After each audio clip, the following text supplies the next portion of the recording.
पाटणा खराब रास्ता मरामती हेलानी लोके रागी प्रतिवाद कले। केन्दुझर जिलार पाटना ब्लॉक मुसाखोरी पंचायत मल्लीपोसी ठारू सोरासकुला रास्ता संपूर्ण नष्ट हो जाइछि। रास्ता रे लोके गला बेले जम जंत्रणा भोगुछंती। निर्वाचन बेले कुआ जाइतिला जे भोट सरले रास्ता मरामती हेबो, तेबे एबे वर्षा दिन आसिलानी, तेणु मरामती रे विलंब जानी स्थानीय ग्रामवासी रास्ता को ओह्लाई प्रतिवाद करिसेंति कि रास्ता निर्माण तुरंत हो।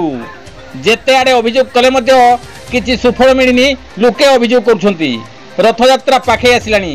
एठारे मल्लीपोसी रे रथयात्रा रे 50,000 लोक जोग दियंती। सेमाने एई भंगा रास्ता रे अति दयनीय अवस्था रे जिबे। एणु मिलित भावे सब ग्रामवासी एई रास्तार यथाशीघ्र मरामती हेबा लागि प्रशासन पाखरे निवेदन करिसंती। रंजन बारिंग रिपोर्ट, केडी न्यूज ओडिया।